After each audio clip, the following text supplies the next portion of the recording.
Olá, mexilhas, tudo bem? Nós somos a Ex-Mexilha, equipe 17801. E hoje estamos aqui para a gravação de mais um episódio do nosso podcast, o Talks. Hoje aqui com a nossa convidada ilustre, Emily Souza, a psicóloga da nossa escola, com a entrevistadora Emily Encarnação e comigo, Emily Almeida. Hoje estamos gravando o podcast no dia 27 de agosto, o dia do psicólogo, trazendo um tema muito importante, que é a saúde mental dos competidores de robótica e dos estudantes em geral. Para iniciar nosso episódio, eu vou pedir para a nossa convidada discorrer um pouco sobre o tema da saúde mental, a importância de ter cuidados acerca desse assunto e fazer a conexão com o mundo da robótica e a vida dos estudantes em geral, trazendo seu ponto de vista profissional sobre o tema. Certo. Primeiramente, muito obrigada pelo convite. Nós temos aqui 3 Emilys, né? Um privilégio, uma potência aqui, 3 Emilys. Então, eu estou muito grata por estar aqui nesse ambiente com vocês. E falar sobre saúde mental, um tema tão famoso, né? Tão comum ao mesmo tempo, é muito importante nesse cenário que nós estamos vivendo. Então, eu gosto muito de utilizar o conceito da saúde mental que a Organização Mundial da Saúde traz, que ela diz que é o bem-estar físico, emocional e social do indivíduo consigo mesmo e da relação com o outro. Então, quando a gente aplica isso para as atividades escolares e para esse ambiente que vocês, né, convivem, que é as competições, enfim, a gente tem que lembrar da organização, né, da rotina. A pessoa que não tem uma rotina de estudo, não estabelece uma rotina de prioridades, consequentemente, eu penso que a saúde mental começa a ficar um pouquinho bagunçada, né? Porque aí gera sentimento de autocobrança. Quando você não se organiza, você fica perdido. Isso traz uma sensação e até mesmo o esquecimento em si, ansiedade, tudo isso permeia aí esse adolescente que não se organiza. Então, eu acredito que fundamentalmente uma rotina de estudo, uma rotina de organização é o que é o top 1, né, para a gente falar sobre saúde mental. Pronto. Puxando o gancho, né, dessa introdução muito bem aplicada que a senhora trouxe aqui para a gente. Outra questão muito importante de ser tratada, né, que a gente queria trazer essa questão, é sobre como as atividades extracurriculares, né, e como a competição de robótica pode afetar, né, a saúde mental dos estudantes. Porque a gente mesmo, nós robóticos, né, sabemos que no dia a dia a gente está sempre com muita demanda, com muita expectativa sobre as coisas, e isso, querendo ou não, deixamos abalar o emocional. Então, qual a importância, né, de saber relacionar-se com as coisas? E, complementando o que minha colega falou, não só trazer foco no ponto positivo, de que é sempre falado, né, de desenvolver o intelectual e dos ótimos ganhos que uma pessoa que faz atividade extracurricular tem, mas também a parte da cobrança, mas ao mesmo tempo não trazendo algo a tornar inviável, sabe? Mas dizer os pontos positivos e negativos dessas discussões. As atividades Deixa eu dar um time. As atividades extracurriculares. As atividades extracurriculares, ela tem, assim, benefícios, né, muito pontuais na vida do estudante e vocês vivenciam isso, né? Ela desenvolve, por exemplo, a comunicação, né, a responsabilidade, o senso de coletividade. Estamos aqui em trabalho coletivo, isso é desenvolvido no estudante, aquele que é mais tímido, ele começa a sair dessa zona de conforto, a tomada de decisão, porque vocês são expostos a esse pressuposto, né, de tomar uma decisão, tanto individual como em grupo, enfim, ela traz um favorecimento geral, um desenvolvimento na vida do estudante que pode ser aplicado no futuro, né? Que vocês estão aqui sendo desenvolvidos para um propósito maior. Então, quando chegar lá na frente, já tem muitas habilidades aí já desenvolvidas. E a questão do ponto negativo, não trago isso como... Não seria essa palavra, uma visão de ponto negativo, mas assim, saber trazer o equilíbrio dentro dessa perspectiva do ensino, né, básico e dessas atividades extracurriculares. O que é que a gente pode perceber? O estudante, né, nós, enquanto seres humanos, precisamos ter um senso de propósito. Não adianta eu me envolver com aquela atividade extracurricular sem saber qual é a minha intenção ali dentro. Então, quando você não tem essa visão, esse senso de propósito, vai ser mais uma coisa. E sendo mais uma coisa, pegando o gancho da última pergunta de vocês, vai se tornar um fardo, não vai ter aquela questão da organização, entende? Então você precisa se envolver numa atividade extracurricular com o propósito. O que eu quero desenvolver? O que eu estou ali? Serão habilidades que serão desenvolvidas? É mais um ambiente de entretenimento? Né? A gente tem que tomar cuidado com isso. Vocês, enquanto adolescentes, são muito assim do aqui e agora, né? Vamos ver no que vai dar. A gente vai fazer, a gente vai tentar. Mas antes é necessário ter um cuidado prévio com a verdadeira intenção desse envolvimento, porque essas atividades contribuem demais, né, nas habilidades de vocês. Então, entendendo qual é o propósito, qual é o senso de propósito, estando naquela atividade, levando em consideração que as emoções, elas são vividas, enquanto estivermos vivos, elas serão vividas como um todo. Terão dias que estaremos tristes, terão dias que vocês, enquanto competidores, terão aquele sentimento de autocobrança, né? Então, tendo essas emoções aí organizadinhas, eu acho que a gente vai falar um pouquinho mais sobre isso aqui mais para frente, a gente consegue ter essa visão positiva das atividades, né, que contribuem para o desenvolvimento de vocês enquanto estudantes.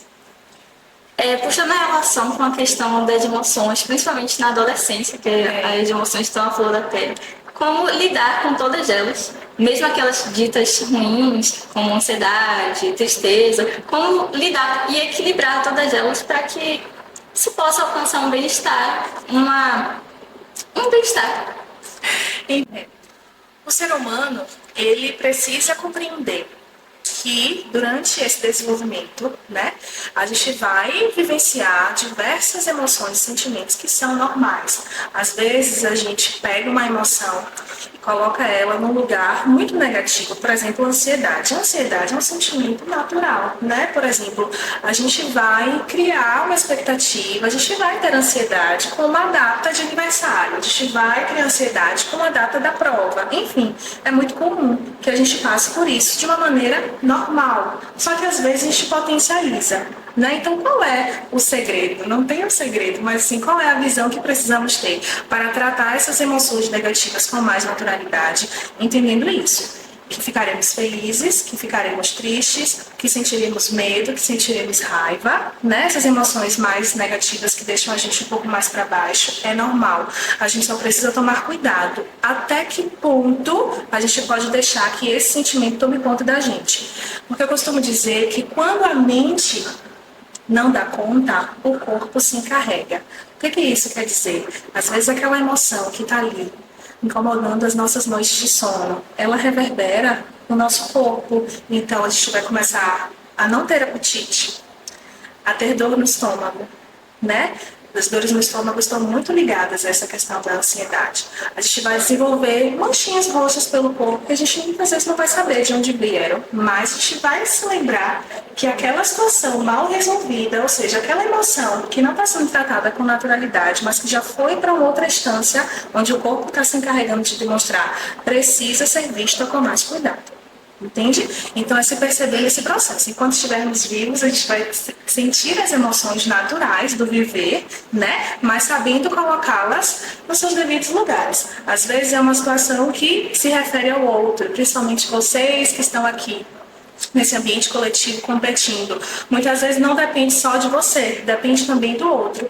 Então, vai voltar para casa com esse pensamento, com essa situação mal resolvida para gerar ansiedade e reverberar no corpo? Não, inclusive é uma dica que eu deixo para vocês. Senta, conversa, né, de uma forma muito respeitosa, discute sobre aquilo que tem incomodado. A gente precisa lembrar também sobre essa empatia que se fala muito, né? Se colocar no lugar do outro, entender que cada um tem a sua história, cada um tem o seu jeito, cada um tem o seu momento. Então é necessário que a gente tenha essa visão. Lembra lá do conceito inicial de saúde mental.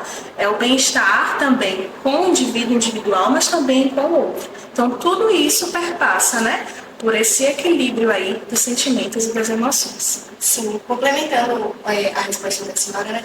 A ansiedade pré-campeonato é algo que todos nós aqui vivemos, a gente tem uma experiência, né, para falar sobre isso, e é um momento que a gente acaba deixando nossas emoções controlarem a gente. Então a gente não pensa por o racional, né, deixa sempre o emocional prevalecer. Então é muito importante que a gente pare e pense, né, converse, como a nossa psicóloga aqui falou sobre isso. Então, eu queria puxar um gancho, né, e perguntar sobre qual a importância também de aprender a lidar, né, com esses resultados frustrantes, porque às vezes a gente vai para o campeonato esperando atingir tal premiação, ou atingir tal objetivo e acaba que não conseguimos, né? É normal, acontece, a gente fica triste porque trabalhamos, né, um ano inteiro com foco nisso, mas às vezes acontece, só não era para acontecer. Então, o que a senhora diria pra gente, né? Como lidar melhor com isso, de uma maneira mais leve?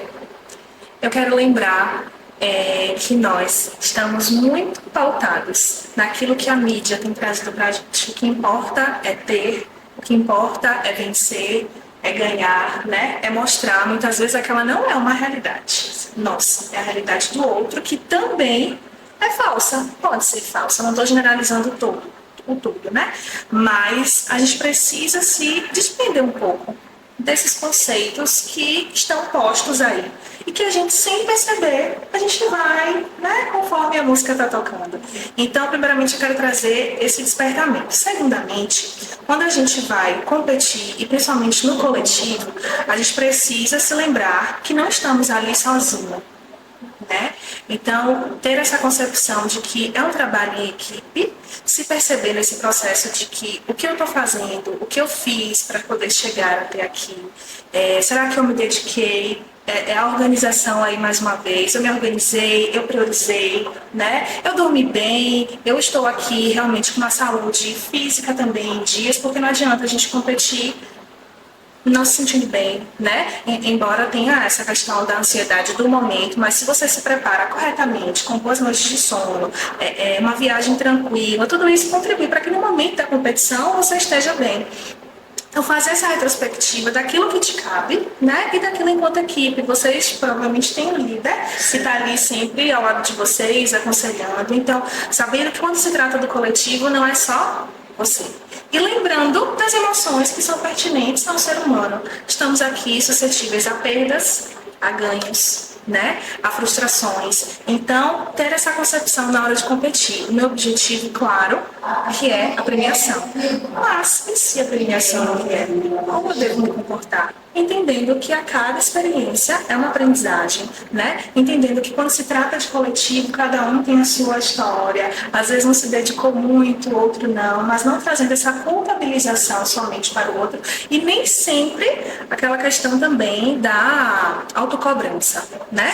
Às vezes as situações acontecem para que a gente melhore mesmo na próxima, mas assim, o ideal é que vocês estejam com esse propósito em mente. Somos uma equipe, a gente está dando o nosso melhor, teve pessoas que talvez não deu tanto, a viagem foi um pouco difícil, mas estamos aqui. Se o resultado negativo vier, vamos nos esforçar para a próxima, né? Será sempre assim. Quando vocês, adolescentes, jovens, vão se submeter a alguns processos seletivos futuros, como entrevista de emprego, uma bolsa em determinada instituição, às vezes você se prepara, mas às vezes você não consegue alcançar o resultado esperado, porque ainda não é o momento, ou porque ainda falta um pouco mais para você se esforçar. Então a vida é feita assim, né? Terá momentos de positividade, terá momentos de tristeza. Quando a gente, por exemplo, perde um objeto nosso, a gente já fica, meu Deus, onde é que foi parar? Meu Deus, imagine campeonatos, né, que valem mais premiações, mas esse senso de propósito precisa estar vívido na mente de vocês. Somos suscetíveis às emoções da vida, sejam elas positivas ou negativas. Além da questão interna de autoconhecimento, sabemos que estamos suscetíveis a fatores externos. Então, como, trazendo assim para o adolescente, como os pais, por exemplo, podem lidar com as frustrações e os diferentes sentimentos dos filhos durante esse processo de campeonato, que para a gente se inicia mais ou menos no final do ano, então o estresse aumenta e outros fatores. Eu imagino. Um recado que eu deixo aqui para os pais também, que tiverem acesso a esse vídeo, é se aproximem dos seus filhos. Às vezes, a gente, enquanto pais, tem negligenciado esse dia a dia, né? Às vezes o filho chega com um determinado semblante ou com uma determinada novidade e a gente não se importa muito, às vezes a gente deixa esse momento um pouco para depois. E aquele adolescente que traz aquela emoção, ele, ao ver a reação do pai, ele se afasta, não vou incomodar. Então esse é o meu recado, que vocês se aproximem diariamente dos seus filhos. E aqueles que já fazem isso, ao receberem esses filhos, né, que vieram, por exemplo, com esse resultado negativo, acolha. Escute, demonstre, abrace, né? Fazer isso, eu acho que acolhe muito mais o adolescente, né? Às vezes não precisa nem falar nada, mas só mostrar ali a presença, mostrar que está ali perto, trazer uma mensagem de conforto, isso é muito importante. Não cobrar, não vir com palavras de questionamento, né? Mas acolher esse adolescente, acho que faz toda a diferença. Sim, exatamente. E puxando esse gancho, né, do acolhimento, entender também que a robótica, né, a equipe, essa vida que a gente vive aqui, querendo ou não, também é uma família. Então, a presença dos pais também é muito importante, né, estarem ativos, né, com a gente nesses processos. Quando tem o lançamento da temporada, geralmente a gente se junta na casa de alguém para assistir. Então, os pais apoiam tudo isso. Então, é muito importante, né, que ter essa relação e é algo sensacional. Então, chegando ao fim do nosso podcast, a gente gostaria de pedir que a nossa convidada faça um resumo, uma conclusão sobre os pontos mais importantes que há de se tirar sobre o tema que o pessoal da entidade deve saber. Sim. A dica, né, o fechamento que eu quero deixar para vocês sobre saúde mental é que vocês valorizem os amigos, valorizem a família, façam coisas que vocês gostem, né? Às vezes a gente não tem a oportunidade de estar em um processo terapêutico. Essa também é uma das dicas muito importantes. Procurar ajuda. Mas muitas vezes aquele adolescente não vai ter aquela condição financeira para poder bancar mesmo, né? Uma ajuda psicológica. Então, tem uma frase muito clichê que fala assim: não é terapia, mas é terapêutico. Então é terapêutico você comer uma comida gostosa, você ouvir uma boa música, você estar na companhia de seus amigos. Tudo isso ajuda muito nesse processo de cuidado da saúde mental. Atividade física, né? Os médicos também falam muito isso. Tá fazendo atividade física porque é realmente comprovado. Existe uma conexão entre mente e corpo. Então, façam atividades físicas, mesmo que seja dentro de casa, né? Procurem olhar para a sua realidade. Né? Quero encerrar falando sobre isso. Muitas vezes estamos focados sobre aquilo que nos falta.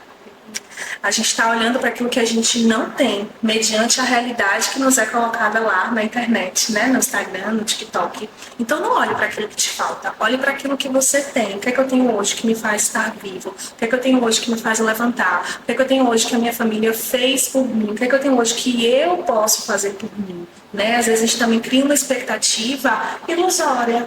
Então, se perceber nesse processo de como eu me vejo, o que é que eu tenho feito por mim, quem são aquelas pessoas que estão do meu lado, com quem eu posso contar. Então, se percebam nesse processo que vai facilitar e trazer mais leveza. Tem um texto que eu gosto muito que fala assim: estamos exaustos e correndo.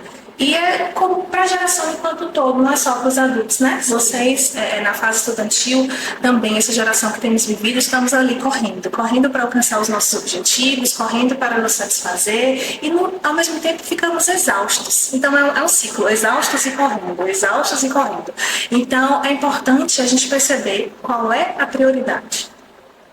Qual é o senso de propósito que nós temos levado como assim, prioridade mesmo da nossa vida, para que não levemos assim, essa vida tão pesada, tão exausta, né? Então busquem estar próximo de quem vocês amam, busquem lembrar daquilo que você tem e não daquilo que te falta.